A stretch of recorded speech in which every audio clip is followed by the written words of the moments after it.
This is episode 1 of the Topsoil Podcast.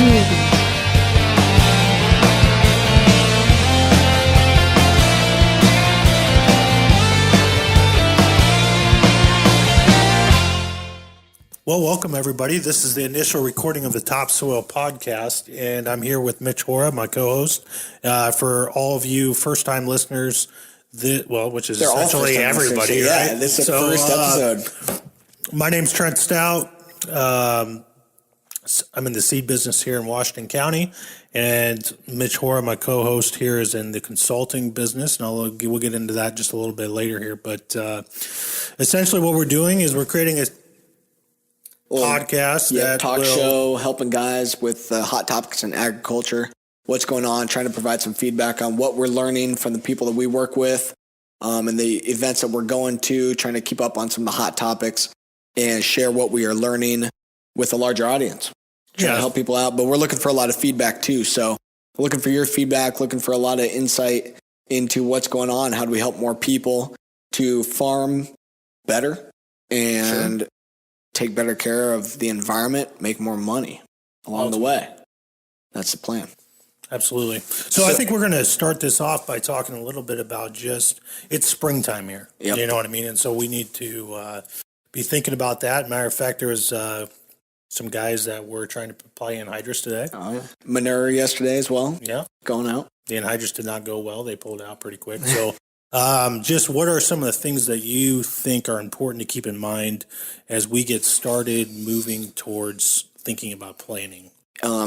Insight on that, today's March 14th, 2018. We're in southeast Iowa, so referring to that, warm day, almost 60 degrees here today or so. Super nice out, sunny, and guys are itching to get things ready to go. And like I said, there are some guys getting stuff going out in the field.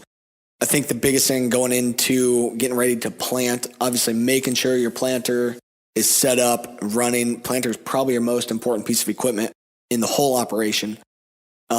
We deal with a lot of guys who are trying to use no-till cover crops. A lot of you guys listening are fitting into that category. Absolutely. So your planter is definitely your most important piece of equipment. Can help you to avoid some of the issues that soil can give, but we need to be listening to our soils and make sure that we're not getting out there too early, especially in mind soil moisture, soil temperature, planting conditions.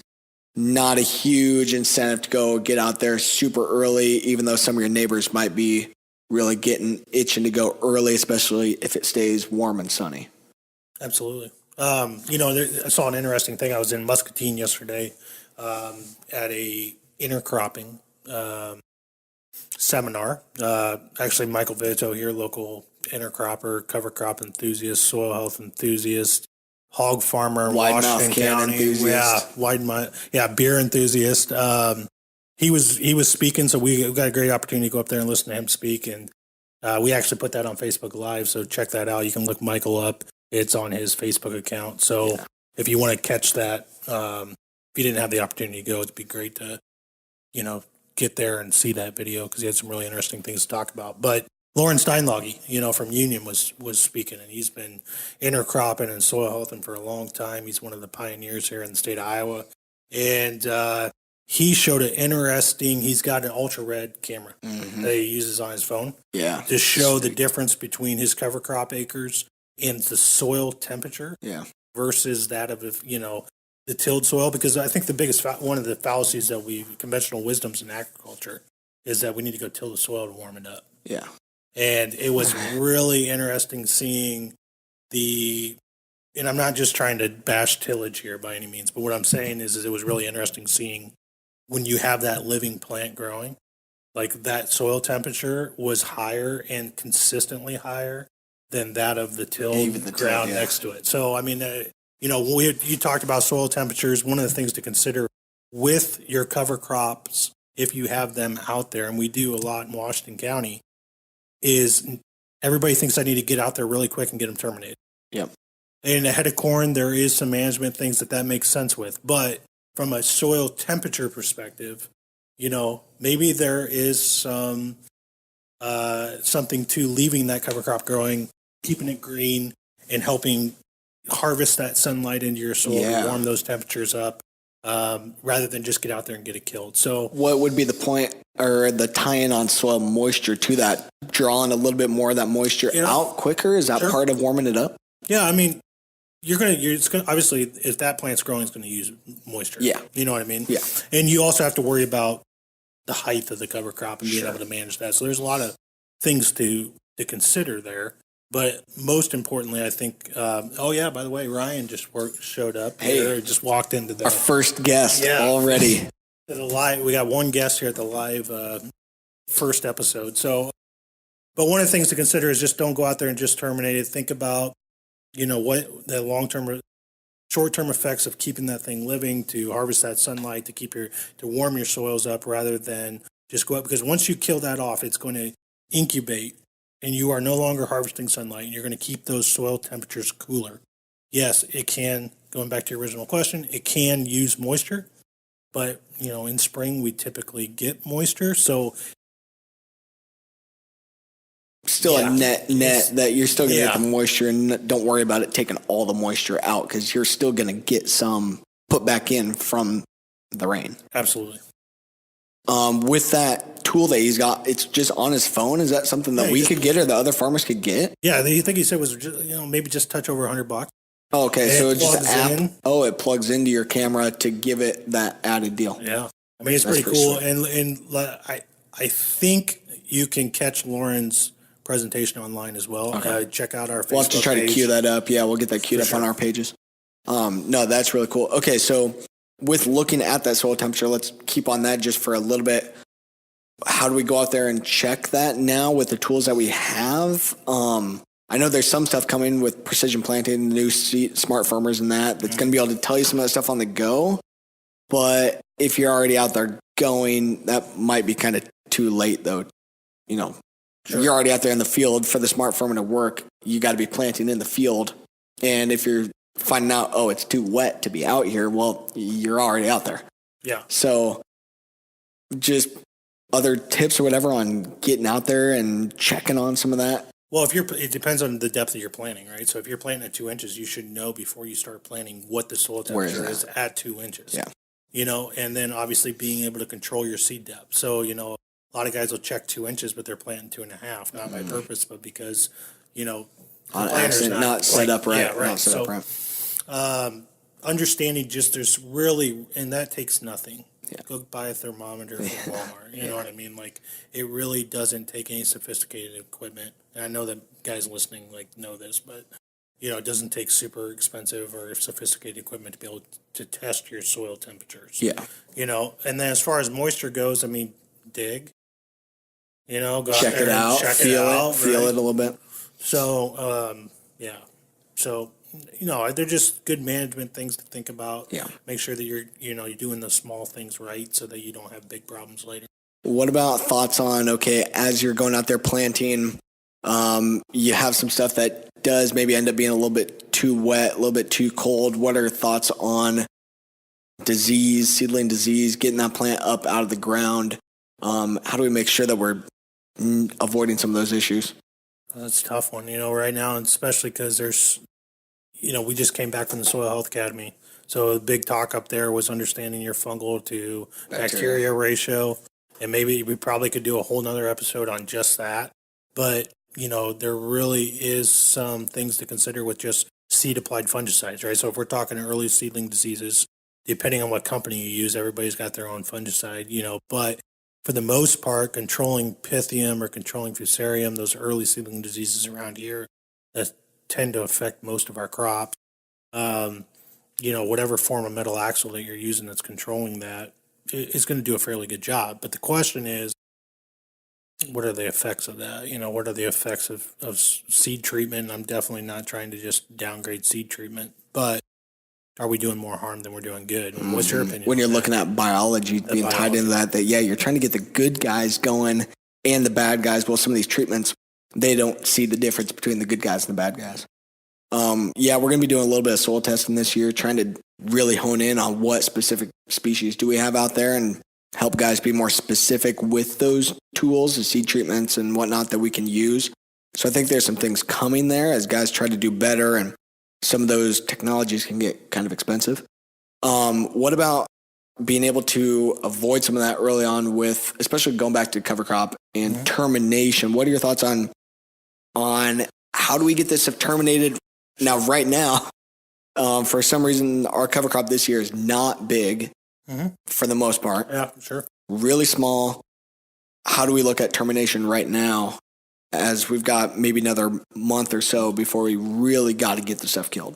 Yeah, and I don't want to overpromise and underdeliver on this, but we should put up some photos because it's really cool to look at last year at this time where our cover crop was versus where we're at this year. I mean, it's a world of difference in growth. Yeah. I was just talking yesterday to a guy about why that is, so maybe we start there and just helping guys kind of maybe understand what is the biggest difference. And I think if you remember 2 years ago, a week before Christmas, it was 75 degrees.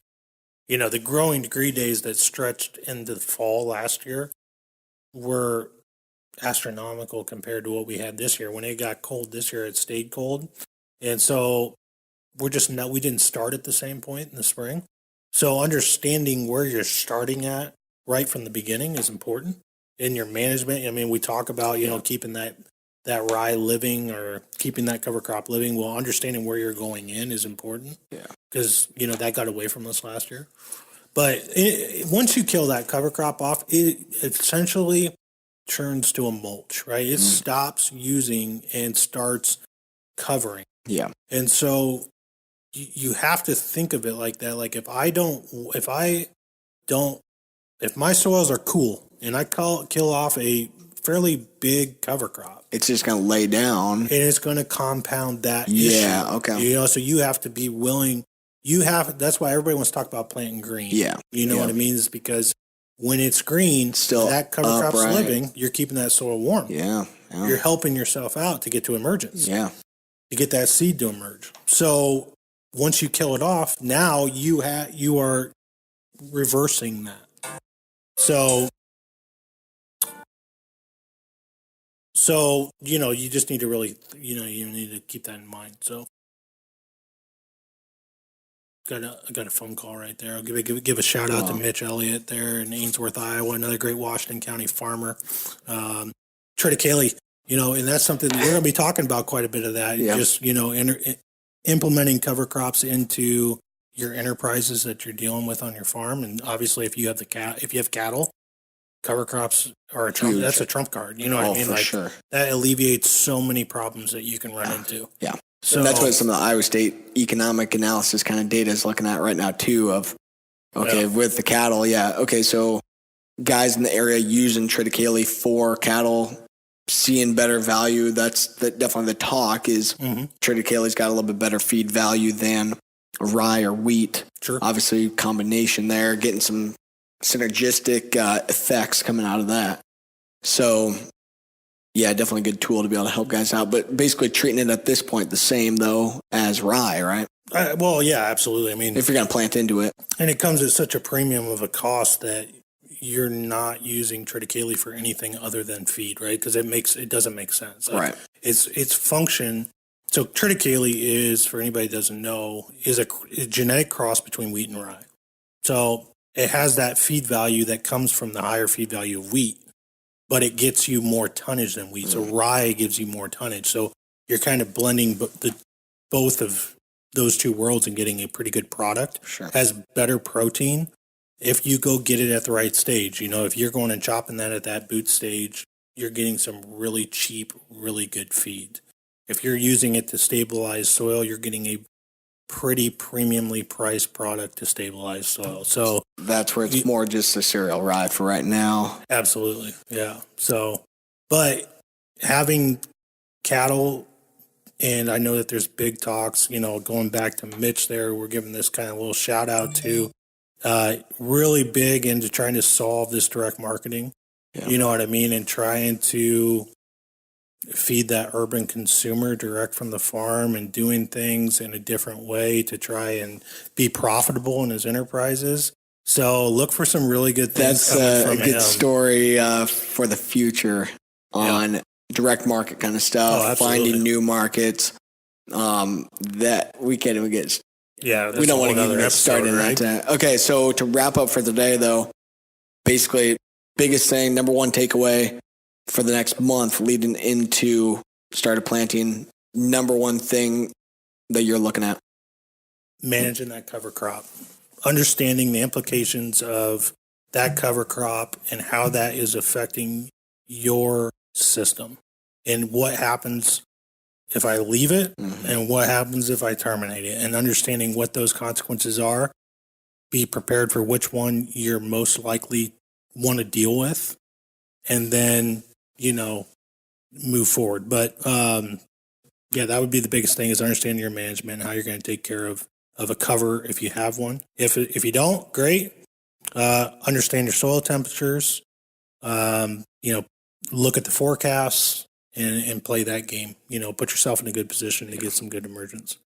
I think my thing is just understanding, with your cover crop, but that cover crop effect on nutrient availability, understanding where your nutrients are at based on what you applied in the fall, what was left over from last year, what you've applied here this spring, what you're going to apply, knowing where your nutrient availability is at, and working to optimize nutrients, be more profitable. So sure.